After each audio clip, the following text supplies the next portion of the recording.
if you're in position, most of the time you're going to be able to maintain the match, stay in the match. According to Dan Gable, if you stay in good wrestling position, you'll win 50% of your matches. That's Dan Gable quote. So that was 1999 up in Seattle, Washington.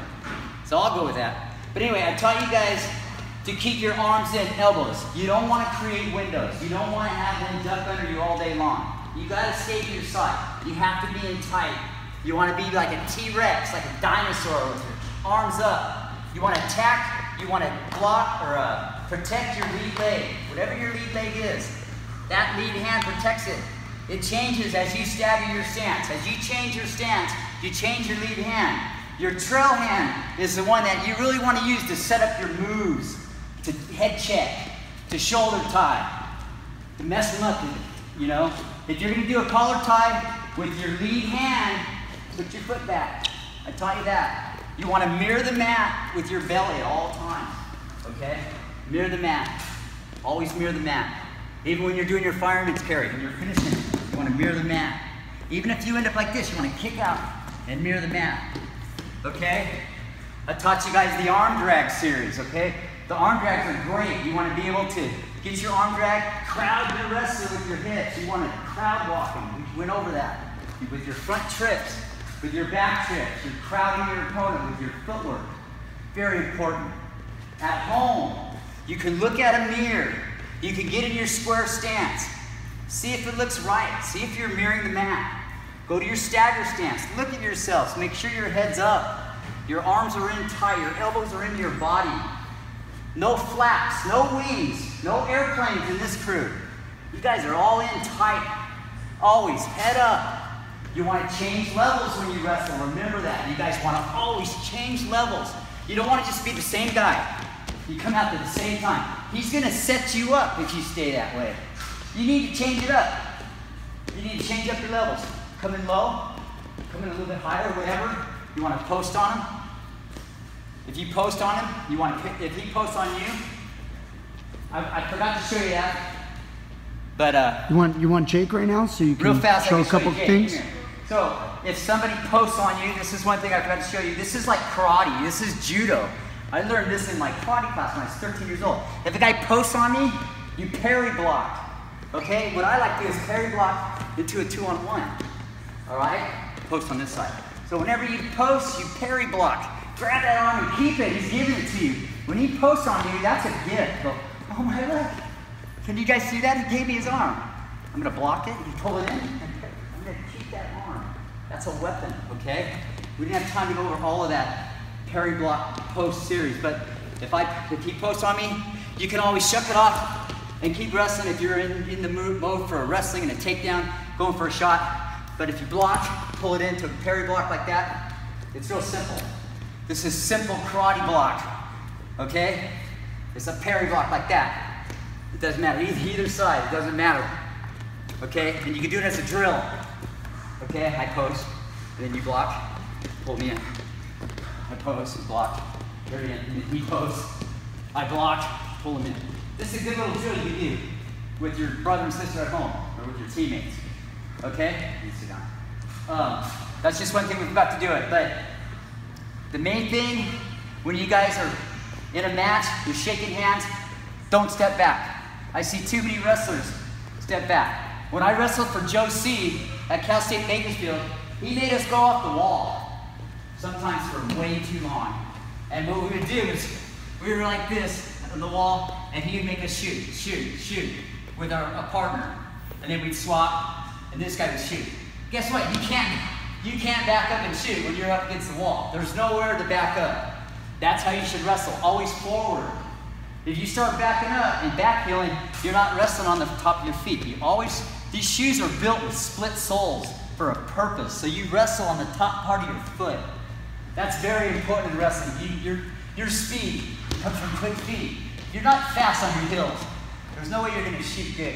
When you backtrack, you're giving up the takedown if you backtrack. They're going to get you off your feet. So those are important little things that will help you be a better wrestler. Very important. Arms in, mirror the mat, on your toes, on the front part of your shoes always. Changing levels. looking at your opponent, looking at his core, okay? Trying to do a setup, trying to do collar ties, pushing his head, we showed you that, steering wheel, 2-on-1, a lot of little things that'll help you. And these are simple stuff that you can learn by yourself at home. You can remember it, go over, like the arm drag series. Things at home that you can do besides look in the mirror is you can practice sprawling. You can practice this if you don't have like a little mat. You can do it from all fours. And it's kind of harder this way, but you want to go lace down, back up, face down, back up, lace down, back up. You guys try that at home and you'll see how tired you get. You can do that from your home. You can do sit-outs at your house. You get really better at sitting out, crouching down in your stance, like that. There's many things you can do to improve yourself at home. Besides lifting weights to get stronger, running to get conditioning, okay? You can do your motion. You can do your motion drills at home. Don't cross your feet. You can fake your shots, snags. That's technique, okay? And you gotta think about all three of those things in order to be a better wrestler, okay? So you remember, strength makes your moves work better, so that's why you wanna get stronger. You wanna do conditioning so you can last 6 minutes in a match. And you wanna have good technique so you can go against the state champs and not have a problem. Because if you know how to defend a takedown, it doesn't matter how good that guy is. He's not gonna be able to take you down, he's not gonna score points, then you're gonna be a good wrestler with him. You're gonna give him a good match. It doesn't matter who they are. That's where we teach you all this technique. Everybody has the same potential to be #1 or not. It's kind of up to you how hard you work at it and how much you want to achieve. Maybe you're just in here to learn how to wrestle for protection. Maybe just to lose weight, or maybe to be a state champ. Whatever it is, it's all positive, and I'm glad I got to know all you kids today. And I think you're all going to be at CIF someday, and I'll be watching you there. And is there any questions? Coach, before you end, that fourth thing, talk about the mind real quick. The mental. Okay, attitude, mental attitude.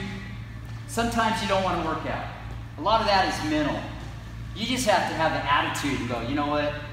Coach wants me to do this, I'm going to do it. And it's going to make you a better wrestler. You're going to thank yourself, okay? You need to put that together first. You need to always not be on your own agenda.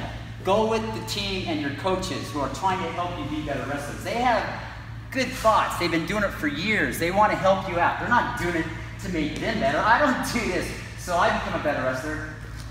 I do this so you guys can be a better wrestler. So the mental part of it is a lot in you. You have to have desire to want to prosper. Whether it's just in life or wrestling or just as a person with your friends or in school, it's all relative. And wrestling, anybody that has wrestled before, everything else in life is easy. Believe me, it is. It's the very committable sport. There's a lot of sacrifice involved. And in the long run, it's worth it. It makes you a better person overall. The mental part of it is sometimes hard to overcome when you have to run 5 miles in the morning, and then you got to go Ironman for a full half hour against ultimate Ironman partners, and you're worn out. And at the end of practice, you got to lose an extra 5 pounds. And it's all worth it when you get that hand raised, and you know you worked hard to get your hand raised. If you're not working for that, and you're on a different agenda, that may or may not be okay, but most coaches have passion for the sport, like me and Brian Peterson and Neil. We have passion for the sport, so we're here to try to help you guys have that same passion. So you'll step it up to that next level and make it to CIF next year. And maybe you will be the team captain because you did the sprints and nobody else would. And maybe you're the only ones that wants to do the full practice, and you have a few guys going, man, I'm kind of sore, I'm going to sit out on the side. That's fine. But the guys that wrap up the wrists and go, no, we're not done yet, those are the ones that are going to be champions. And that's kind of what Brian wants you guys to be like, and that's what I would love to see, is you guys always work to be the best. Always try to be the best you possibly can. You're in this room to be better wrestlers. The way you are going to have to be better wrestlers is do those 4 things I said. Work on your strength, work on your conditioning, okay? Work on your technique day in, day out, and also think about it every day. What you're doing, why are you doing those things? oh, I remember that little coach Johnny Smithson told me that you got to be strong, your moves work better, so make myself stronger. He did say I better run every day, so I have conditioning to finish a 6-minute match, and he kept showing me how to do the fireman's carry this one way. I better learn how to do it that way because that's good technique, and that's what you need to learn, and you have to put that all together up here to make it work. So that's the main thing that's involved in wrestling for me and everybody that I've known in this wrestling world. And I've been wrestling since I was 15 years old, and I'm 60 now, so that's 45 years of wrestling I've been doing. I'm rusty in a lot of aspects, but my passion is still there. Some of my conditioning, a little bit of my strength, enough to show you guys enough to where it's going to help you, and hopefully you guys will remember me and some of the moves I showed you. So I'm going to end with that. Beautiful.